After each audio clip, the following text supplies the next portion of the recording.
नमस्कार दोस्तों, आप सभी का स्वागत है एक बार फिर हमारे इस यूट्यूब चैनल पर।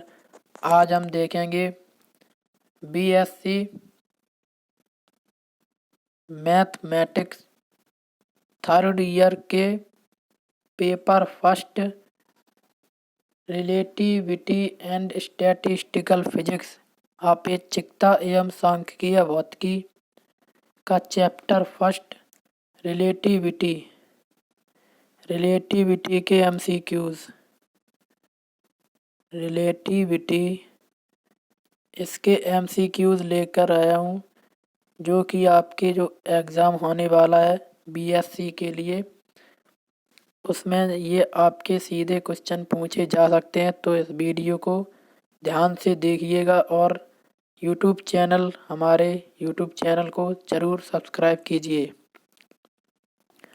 तो चलिए देखते हैं क्वेश्चन और उनके आंसर। क्वेश्चन नंबर पहला क्या कह रहा है कि जब दो रेलगाड़ी ए और बी समांतर पटरियों पर क्रमशः B1 तथा B2 वेग से जा रही हैं, रेलगाड़ी ए के सापेक्ष रेलगाड़ी बी का वेग क्या होगा। मान लो दो रेलगाड़ियां हैं ए और बी। ये आपकी रेलगाड़ी ए है, ये आपकी रेलगाड़ी बी है। ये कहाँ एक ही यानी कि समांतर पटरियों पर जा रही हैं, ठीक है। अब पूछ रहा है कि ए के सापेक्ष ये आपकी मान लो B1 वेग से जा रही है और जो बी रेलगाड़ी है वो आपकी B2 वेग से जा रही है। अब पूछ रहा है कि रेलगाड़ी ए के सापेक्ष रेलगाड़ी ये जो बी है इसकी चाल क्या होगी। तो इसकी चाल हम कैसे निकालेंगे, B2 माइनस B1, ठीक है। ये आपकी ए के सापेक्ष का बी का वेग हो जाएगा, ठीक है।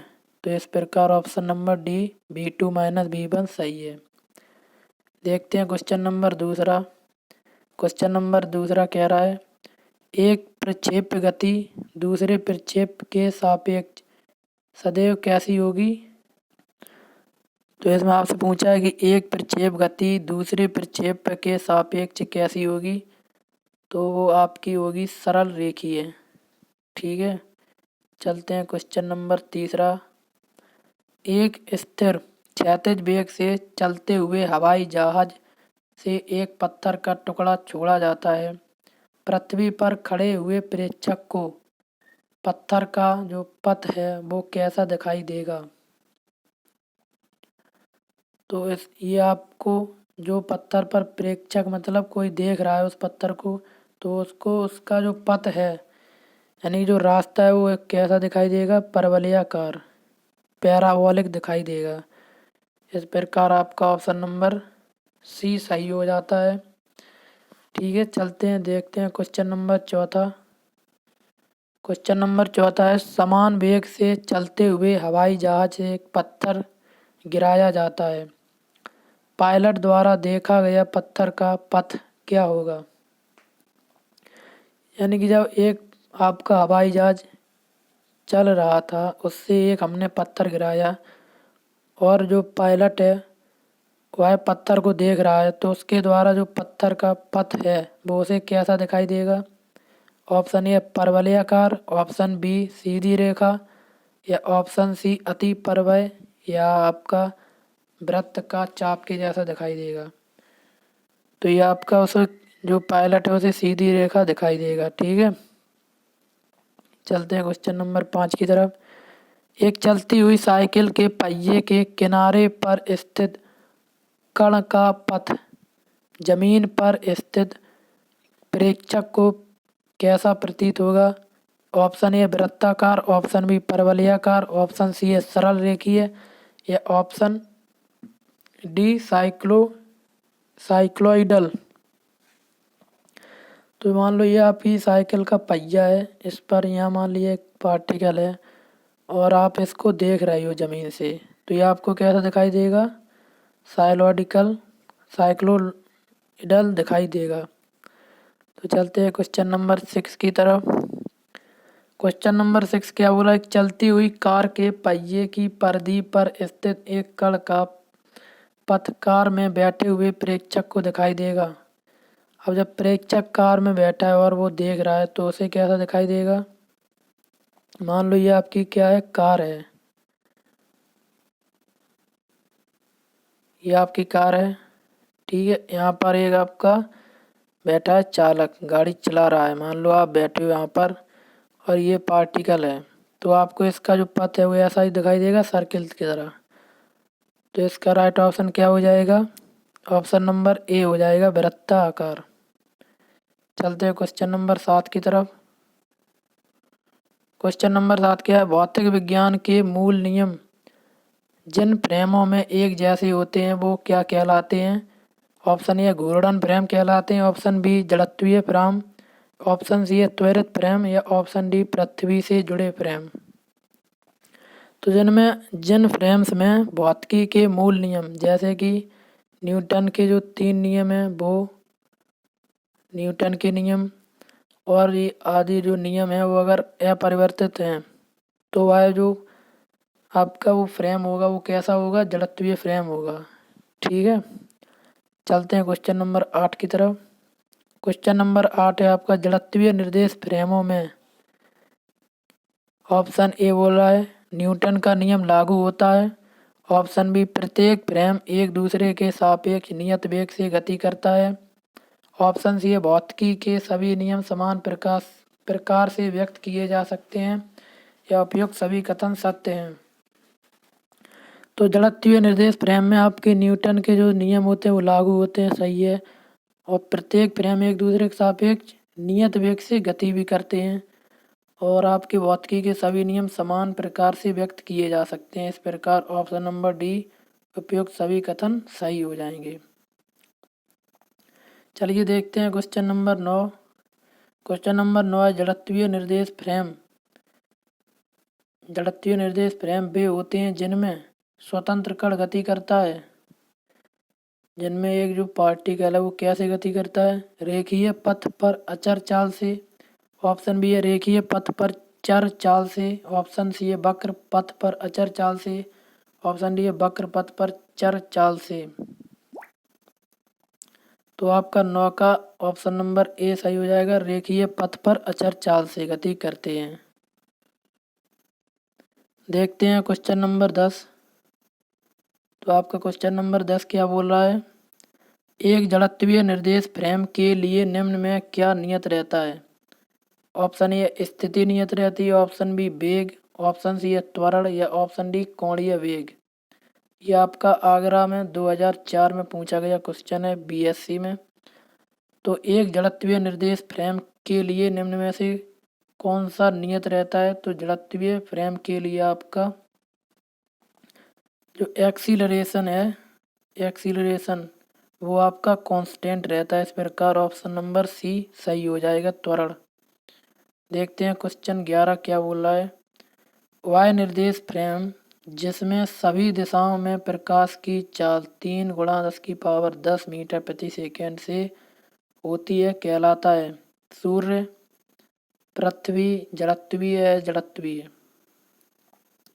तो जिन फ्रेमों में जो प्रकाश की चाल सी है उसकी सभी दिशाओं में चाल या नियत ही रहती है तो भी आपके कौन से फ्रेम कहलाते हैं, जड़त्वीय फ्रेम कहलाते हैं। चलते हैं क्वेश्चन नंबर 12 देखते हैं। 12 बोल रहा है, भौतिक विज्ञान के मूल नियम उन सभी निर्देश फ्रेमों में एक जैसे होते हैं जो एक दूसरे के सापेक्ष एक समान रूप से त्वरित होते हैं।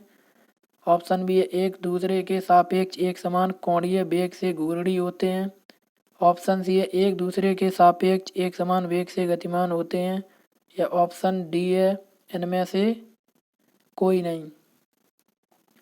तो जो भौतिक विज्ञान के मूल नियम उन सभी निर्देश फ्रेमों में एक जैसे होते हैं जो क्या एक दूसरे के सापेक्ष एक समान वेग से गतिमान होते हैं, ठीक। इस प्रकार ऑप्शन नंबर सी सही हो जाएगा, ऑप्शन नंबर सी, ठीक है। क्वेश्चन नंबर 13 देखते हैं। जड़त्वीय निर्देश फ्रेम एस के सापेक्ष एक समान वेग से गतिमान फ्रेम एस डैश होगा। ऑप्शन ए जड़त्वीय, ऑप्शन बी है ए जड़त्वीय, ऑप्शन सी त्वरित या ऑप्शन डी इनमें से कोई नहीं। तो आपके फ्रेम एस के सापेक्ष कोई फ्रेम एस डैश है, आपका फ्रेम एस क्या है, जड़त्वीय फ्रेम है, और इसके सापेक्ष एस डैश एक फ्रेम है जो कि इसके सापेक्ष गति कर रहा है। तो जो एस डैश फ्रेम होगा ये आपका क्या होगा, जड़त्वीय फ्रेम होगा। ठीक है, चलते हैं क्वेश्चन नंबर 14 की तरफ। पृथ्वी की सतह पर किसी बिंदु से संबंध निर्देश फ्रेम होगा। ऑप्शन ए जड़त्वीय फ्रेम, ऑप्शन बी है जड़त्वीय frame, option C Newtonian frame, option D है ना जड़त्वीय ना अजड़त्वीय। तो आपका कौन सा राइट ऑप्शन हो जाएगा, ऑप्शन नंबर ए जड़त्वीय फ्रेम कहलाता है। क्वेश्चन नंबर 15 देखते हैं। जड़त्वीय निर्देश फ्रेम एस के सापेक्ष एक समान त्वरण से गतिमान फ्रेम एस डैश होगा। तो ये आपका कैसा होगा, जड़त्वीय होगा। क्वेश्चन नंबर 16 देखते हैं। जड़त्वीय फ्रेम एस के चारों ओर एक समान कोणीय वेग से घूमने वाला फ्रेम एस डैश होगा। ऑप्शन ए जड़त्वीय, ऑप्शन बी अजड़त्वीय, option C Newtonian, option D इनमें से कोई नहीं। तो जो आपका जड़त्वीय फ्रेम एस के चारों ओर एक समान कोणीय वेग से अगर कोई फ्रेम घूम रहा है तो वो आपका कैसा होगा, अजड़त्वीय होगा। बात करते हैं क्वेश्चन नंबर 17 की। गैलीलियन रूपांतरणों के अंतर्गत क्या निश्चल रहता है। ऑप्शन ए वेग, ऑप्शन बी लंबाई, ऑप्शन सी है संवेग, या ऑप्शन डी स्थितिज ऊर्जा। तो गैलीलियन रूपांतरणों के अंतर्गत क्या निश्चल रहता है आपका, तो गैलीलियन रूपांतरण के अंतर्गत जो लंबाई होती है वो कांस्टेंट रहती है। ऑप्शन आप देखते हैं क्वेश्चन नंबर 18। गैलीलियन रूपांतरणों के अंतर्गत निश्चल नहीं रहता है, ऊपर पूछ रहा था निश्चल रहता है तो क्या रहता है, लंबाई, और आपका निश्चल नहीं रहता है दूरी। ऑप्शन बी है वेग, ऑप्शन सी त्वरण है, ऑप्शन डी इनमें से कोई नहीं। तो जो वेग है वो आपका निश्चल नहीं होता, यानी कि ये आपका वेग चेंज होता रहता है। क्वेश्चन नंबर 19 देखते हैं। गैलीलियन रूपांतरणों द्वारा संबंधित निर्देश फ्रेमों में बल नियत रहता है, जिससे न्यूटन के गति के नियम भी निश्चल रहते हैं।